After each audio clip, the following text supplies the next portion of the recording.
Hi, I'm recording this video to clarify one confusion that you may have if you are a computer vision learner for once and for all. So this is about 2D convolution operation, and you will come across this operation in Python code like nn.con2d. And when you look at what this expression is about, you will realize that this is one 2D convolution operation which may be part of a bigger convolutional neural network.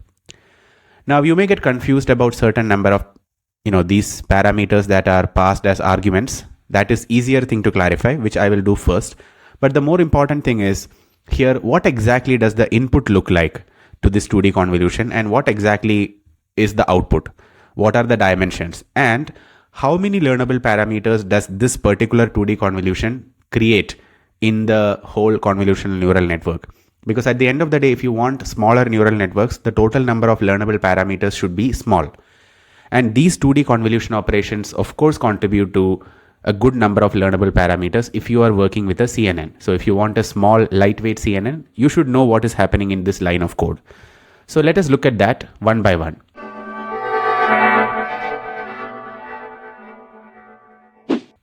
So firstly, if I expand this line of code like this, I can explicitly mention the names of these input arguments. So nn.con2d, so anything that goes after nn. So nn is like a module which you inherit from PyTorch. So nn.con2d means you are defining a 2D convolution operation with bunch of trainable parameters in your convolutional neural network. The first parameter is the input number of channels. So I will come to what exactly are these channels, what is stride padding, etc.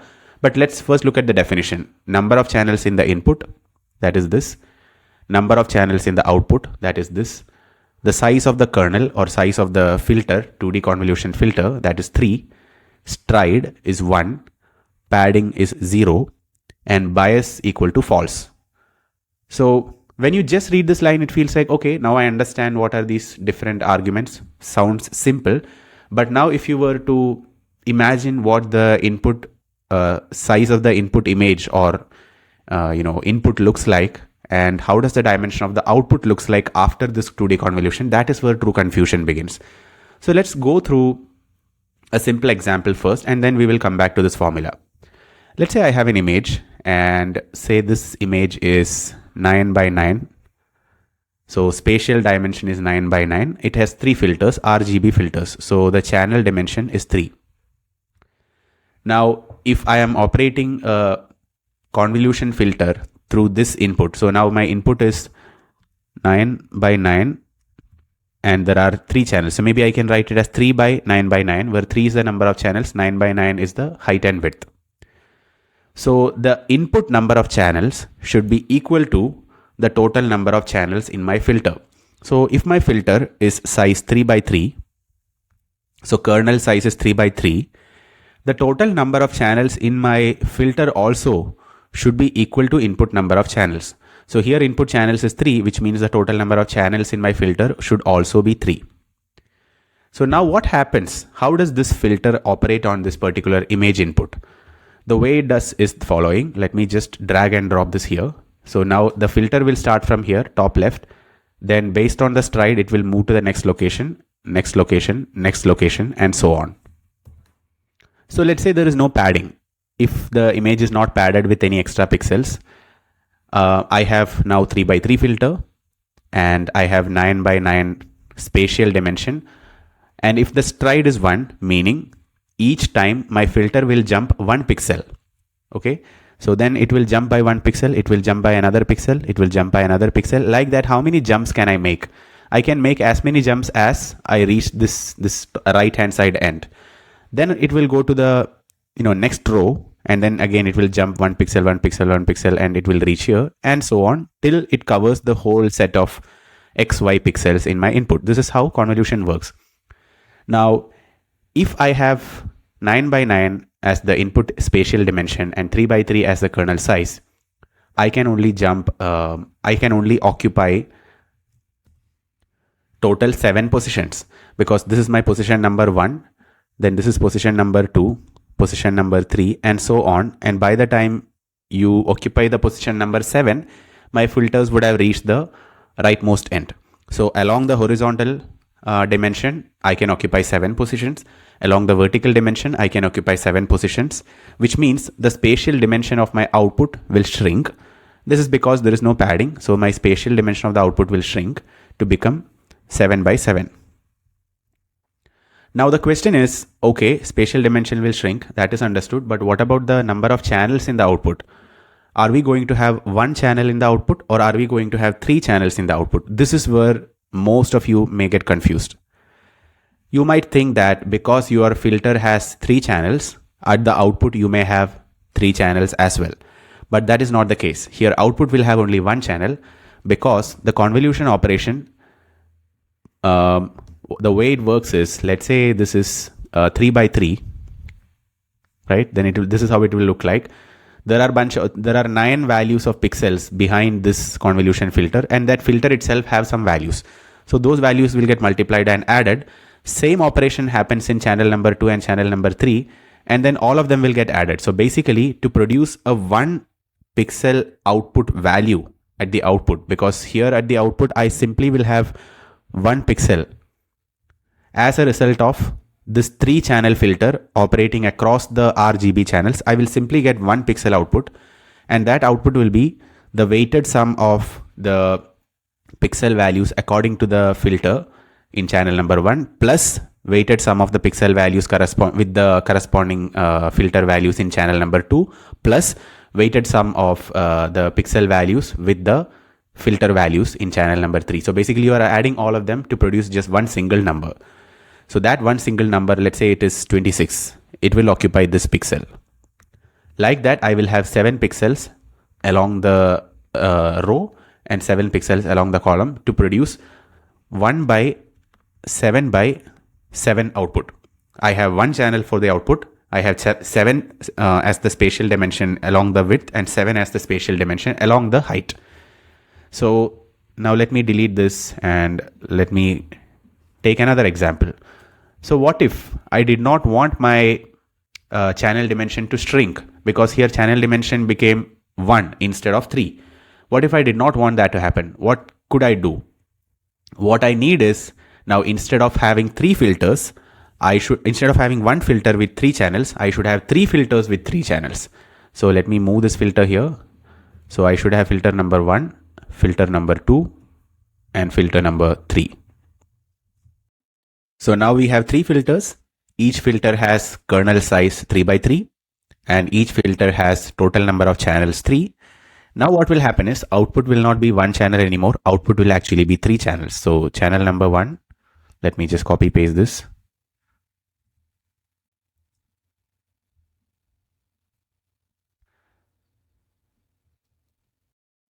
So now output will be 3 channels and spatial dimension will still be 7 by 7.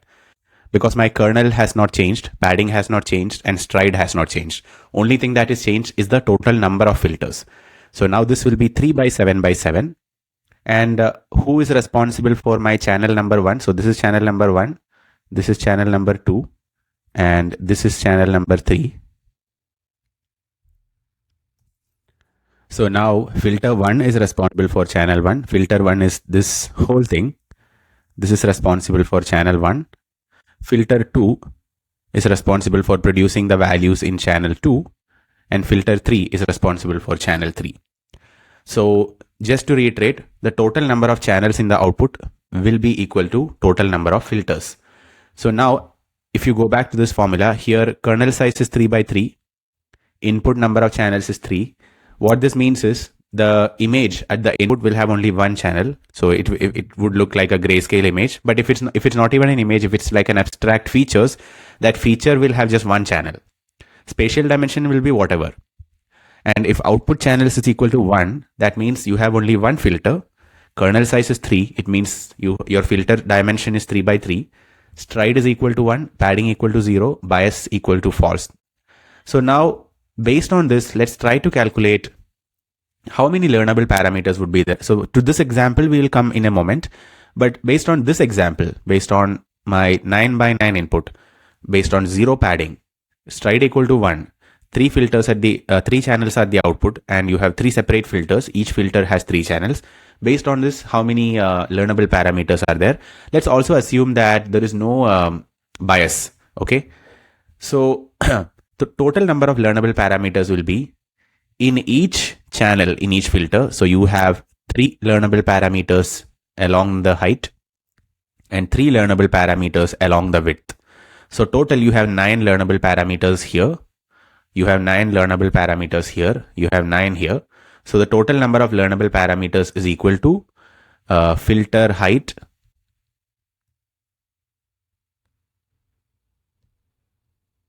multiplied by filter width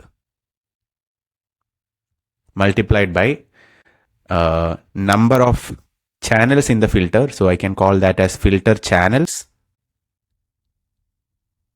multiplied by total number of filters.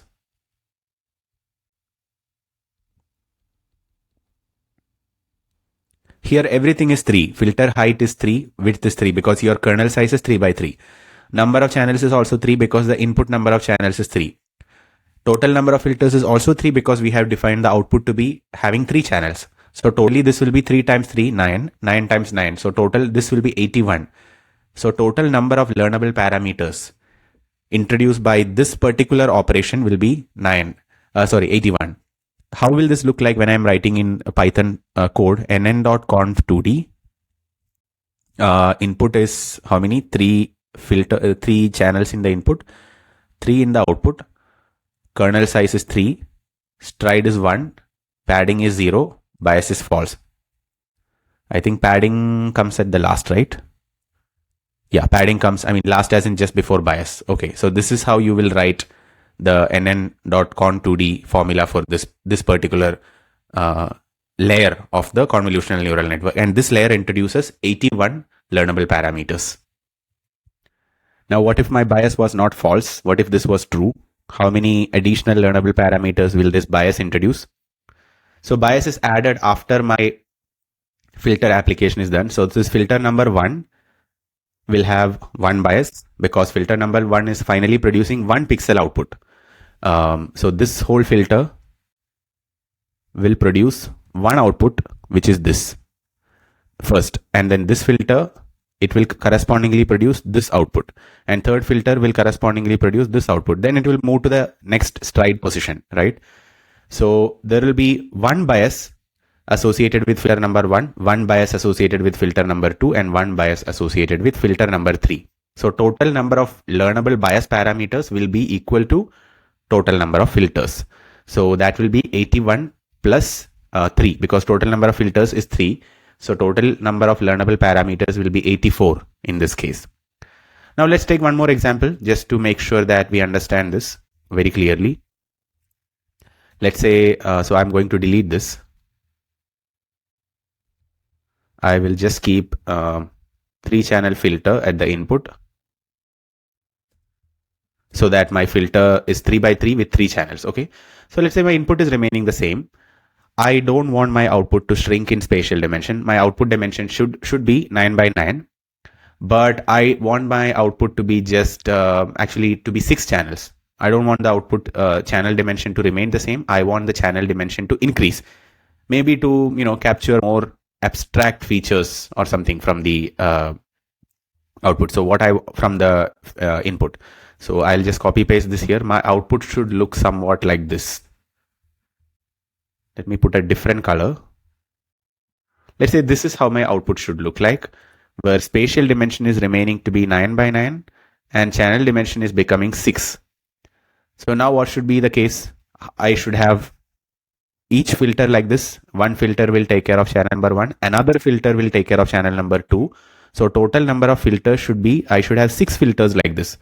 1, 2, 3, 4, 5, 6. So they say this is the 6th filter.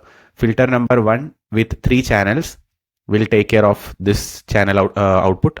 Filter number 6 with 3 channels will take care of the 6th channel at the output. In between filters will take care of in between channels, right? And what can I do to make sure that the spatial dimension is not shrinking? What I can do is I can add padding. So the padding would look like this. At the top, bottom, left and right, I can add 1 layer of padding. So padding is equal to 1 pixels.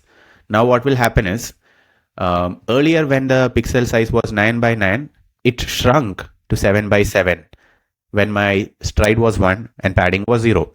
Now after adding padding, this 9 by 9 will become 11 by 11, which after applying a 3 by 3 filter with stride equal to 1 will shrink to 9 by 9. So effectively, you will retain the 9 by 9 dimension because padding will increase the size first from 9 by 9 to 11 by 11 because padding is 1 pixel in this case, and then your stride equal to 1, that operation will reduce the, and kernel size is equal to 3 by 3, that will reduce the total spatial dimension from 11 by 11 to 9 by 9 such that your original input dimension is retained. So that in this case, if you want to define the nn.conv 2D, what we can do is nn.conv 2D of number of filter channels at the input is 3, number of channels at the output is 6. So totally you have 6 filters now, and kernel size is 3 by 3, stride is equal to 1, padding is equal to 1, and let's say bias is true. Now how many learnable parameters are there? Total number of learnable parameters are total number of weights plus filter weights plus bias. So bias is easy. You have 6 filters. So total number of learnable bias parameters is equal to 6. What about the filter weights? Let me call it as weights. The better term to call is maybe the convolution filter values. But total is you have 3 by 3 filters. So 3 times 3 multiplied by every filter has 3 channels. So multiplied by 3. Like that, how many filters you have? You have 6 filters. So multiplied by 6. So 3 times 3 is 9. 9 times 3 is 27. 27 times 6. So this is what? 81 times 2, which is 162. If I'm not wrong. And then bias is 6. So total number of learnable parameters will be 168. And so you can see that the total number of learnable parameters is not dependent on the input image size or anything. It's dependent on the filter size. It is dependent on the number of channels in the input. It's dependent on the number of channels in the output and whether bias is present or absent. So this is how you calculate the total number of learnable parameters in every single convolution layer. And you can add them up in all the layers to calculate how big or how small a CNN is totally. And just to clarify this question once more, if you have 3 channels in the input and if you have 3 channels at the output, the way this interaction happens is like this. So you have now 3 filter values interacting with 3 pixel values here in the channel number 1. You have 3 filter values interacting with 3 pixel values. Actually not 3, 9. 3 by 3. So totally 9 pixel values interacting with 9 filter values in channel number 1. 9 pixel values interacting with 9 filter values in channel number 2, and so in channel number 3. And basically in channel number 1, the filter and corresponding pixel values, they will get multiplied and they will get added. So there will be total 9 numbers getting added, and then they will get added from channel 1 plus channel 2 plus channel 3 to produce one single pixel output. That single pixel output will be attributed to this guy over here. Like that, pixel filter number 2 will produce the corresponding one in the channel number 2 at the output. Filter number 3 will do for this pixel in channel number 3, and so on. This is how 6 filters will produce the 6 pixel values distributed across the 6 channels in the output. Now to calculate the next pixel value to the right of this. So if now this is what is being calculated, filter number 1 will move 1 stride to the right, and then it will calculate. Filter number 1 will take care of. Filter number 1 means these 3 channels are part of filter number 1. It will take care of this guy. Similarly, filter number 6, which is this, that will again get multiplied by the same position. Spatially, it will occupy the same position, but channel number 1 will get multiplied by the filter number 1. Channel number 2 will get multiplied by this filter number, channel number 2 in filter number 6. And channel number 3 here will get multiplied by filter number channel number 3 in filter number 6 to produce this output. So just to reiterate, total number of channels in the filter is equal to total number of channels in the input. Please remember that. Total number of channels in the output is equal to total number of filters themselves. All right. The spatial dimension, whether it shrinks or whether it expands, it depends on your padding and your stride and your convolution kernel size. The total number of learnable parameters depend on the kernel size, It depends on the number of channels in the filter. It depends on the total number of filters. It also depends on whether bias is present or absent. Bias is anyway a small number compared to the rest of the learnable parameters introduced by the filters themselves. So I hope this clarifies once and for all this confusion about how to calculate the input dimension and output dimension. Sometimes when you look at the CNN architecture, so let me open, for example, ResNet 50. So this is now, let's say, ResNet 50 architecture. Sometimes they will show how the dimension changes. Dimension meaning how the input dimension changes from layer number 1 to layer number 2, etc. Sometimes it will just show the filter dimension. So here, for example, here what is shown is the input will come to a 7x7 convolution filter, and I think this 64 is the channel dimension at the output. Stride is equal to 2, and here I think there are 3 convolution operations happening in this particular block. Here also there are 3 convolution operations happening in this block. So 1x1 filter with 128 channels at the output, 3x3 filter with 128 channels at the output, etc. So using all of this, you can calculate the total number of learnable parameters in your neural network, in your convolutional neural network. You can try it as an exercise. You can easily calculate that for any small network. And sometimes neural network also shows something like this. Rather something like this. So let me zoom in a little bit. So here what you see is the input dimension is 224 by 224 by 3. So 3 means RGB. Its spatial dimension is 224 by 224. And then after the first convolution, your spatial dimension shrinks to 112 by 112. And after that, the spatial dimension will shrink to 56 by 56, to 28 by 28, 14 by 14, and so on. But then the number of channels are increasing. The number of channels here will be 64. In this block, it will expand from 64 to 256. And then in this block, it will expand to 512. In this block, it will expand to 1024 and 2048. So what happens is, by the time the image goes from here till here, your image will start with 224 by 224 by 3. But by the time it reaches here, it will be just like one vector with 2048 dimensions. Or you can also conversely think about it as an image with 1x1 pixel as the spatial dimension and 2048 channels. And then there will be a fully connected layer. Here I think it's of 1000 nodes, and then finally how many ever number of classes. So if it is a 10 class classification, in the last layer you will have 10 nodes, and then those 10 nodes will produce 10 softmax values. So this is how you can think about the convolutional neural network architecture size in terms of filter input dimension, filter output dimension, and the kernel size.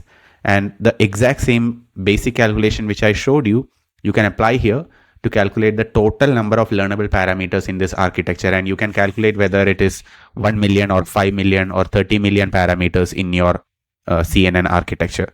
So I hope this brings a little bit of clarity into how to think about filters, 2D filters in neural networks or CNNs specifically.